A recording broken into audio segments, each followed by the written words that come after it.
Hello, welcome to episode 3 of Spillin' the Tea. I'm Laura Perrilla.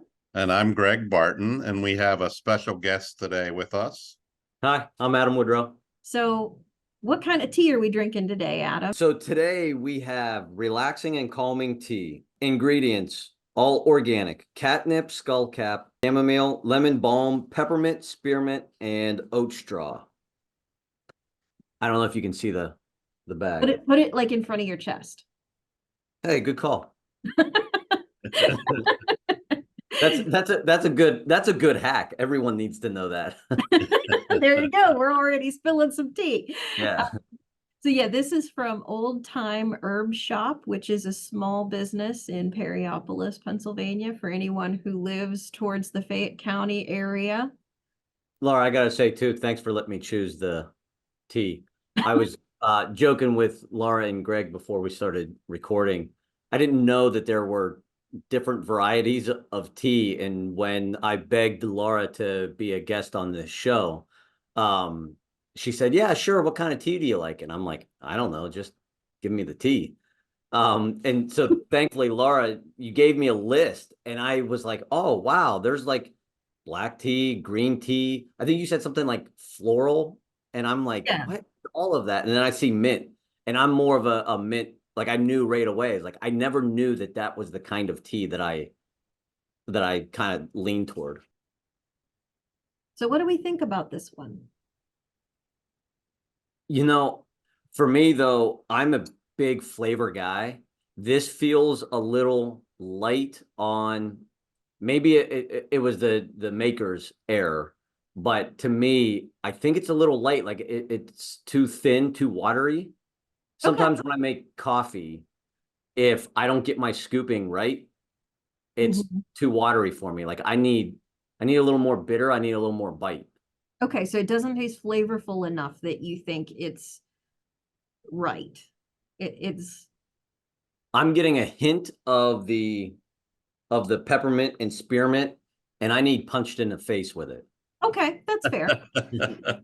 Maybe So that's why I like it, because I don't like mint. I don't even like mint in my toothpaste. Laura, why didn't you say something? I wouldn't have chosen this tea if I had known that. I like this tea. Oh, that's right. You told me that. Okay. Yeah. But it's got a lot of subtle flavors in it, I'd say. I find the peppermint spearmint, to me, is sort of what I think is the predominant flavor, but it's a light tea. It's Yeah. one of the things about herbals, a lot of herbal teas are light, not all of them. what do we want to rate this? Since it's very mild and not that minty, which is a plus for me, but I want to stay out of the ratings. This is because I don't have anything. You two are the experts here, so I'm going to stay out of the rating. I enjoy it. I appreciate that I got to share it with you both, but I'm going to stay out of the ratings. okay. I would give this tea, I'd give it a 6.5. I like it.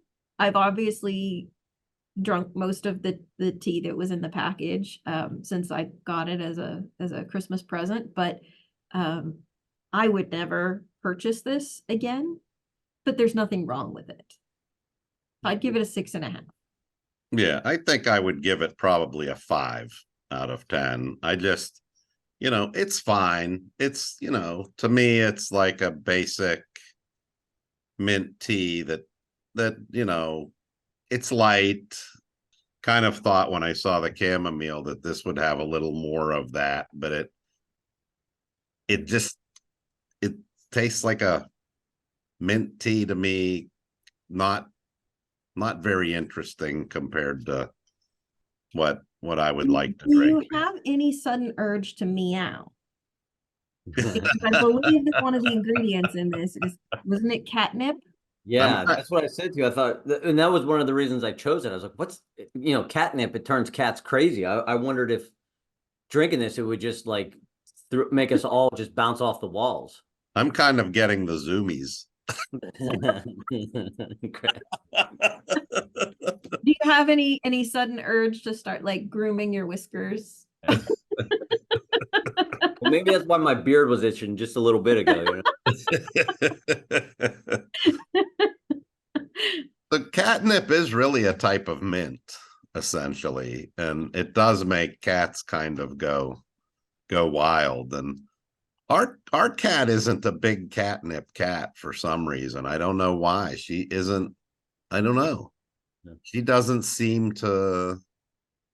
No interest in it. Not really. And most cats I've had over the years, growing up and everything, you give them some catnip and they love it. They'll eat it. They'll whatever. I mean, then they go crazy. So I don't know. I don't know. I'm not feeling any feline inclination. I think I'm still allergic. I think that if I went and tried to hug a kitty right now, I would probably regret it 10 minutes later. But so do you have any tea to share with us, Adam, regarding maybe our last week's news on the Chromebook development? Yeah. So I kind of mentioned earlier, a little segue here, but it was funny watching your episode last week. You retold what happened to me, what I did literally 12 hours before, and there was only one person I had that conversation with.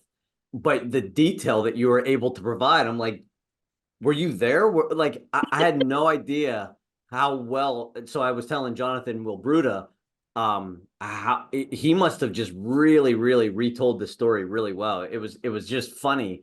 And I thought, I wonder if anybody would be interested to know why we have had it turned off for Chromebook for all of these semesters, all of these years. And we've told people, here and there. It wasn't any kind of big secret.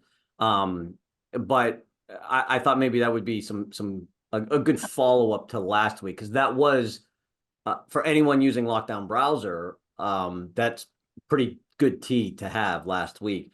And I was kind of hoping to just give it a little clarification. So it was like 2020 or 2021. We were home. It was definitely during the pandemic. Lockdown Browser Respondus had just released the feature to allow Lockdown Browser on Chromebooks. But for whatever reason, I was like, you know what, I'm going to try it first before we turn it on. It took me 2 seconds to override bypass Lockdown Browser. I'm looking at my wife's keyboard and it comes up, Lockdown Browser, and it says, close your tabs. Okay, I close the tabs. And I'm looking at my wife's keyboard and there's this icon, key, that's a couple of rectangles.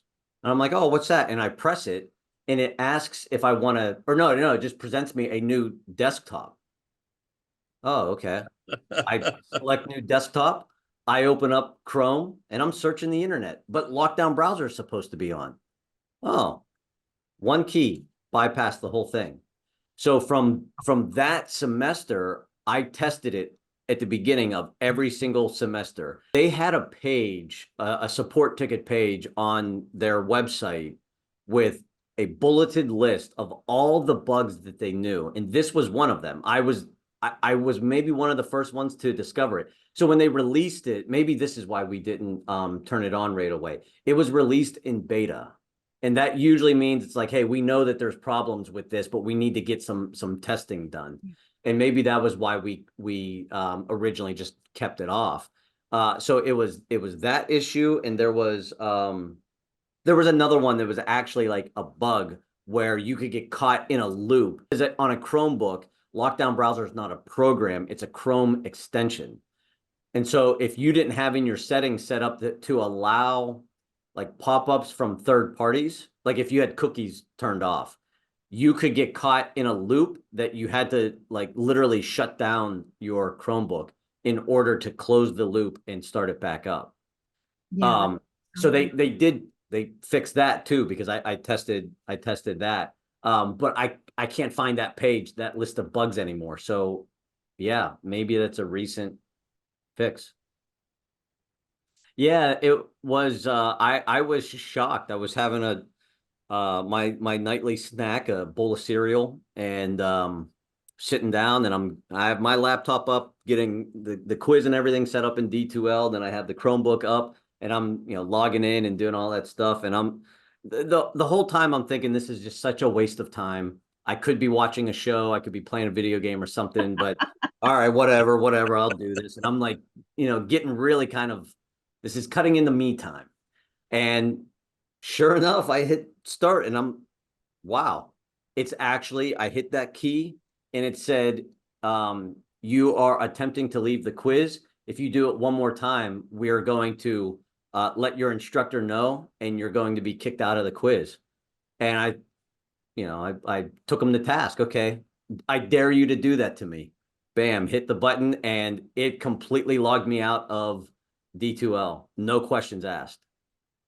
So I texted Jonathan and I was like, so I guess it's fixed and I'm just going to keep that feature turned on. So yeah, Lockdown Browser is now available for Chromebooks. I know that's it's huge in terms of most incoming traditional students. Their high schools have supplied them with a Chromebook and stuff. So I hope that we didn't get too into the weeds about stuff, and I hope that everyone that's watching enjoyed. Well, you know what? If they came for the tea, they might be a little disappointed because this tea was not rated well by any of us. Actually, the last 2 teas we had, we were not satisfied with. I think we need a good one for next time. Have a tea-rific day, everyone. Thanks for coming, Adam. Yeah, thanks for having me on, Greg and Laura. We appreciate all the viewers.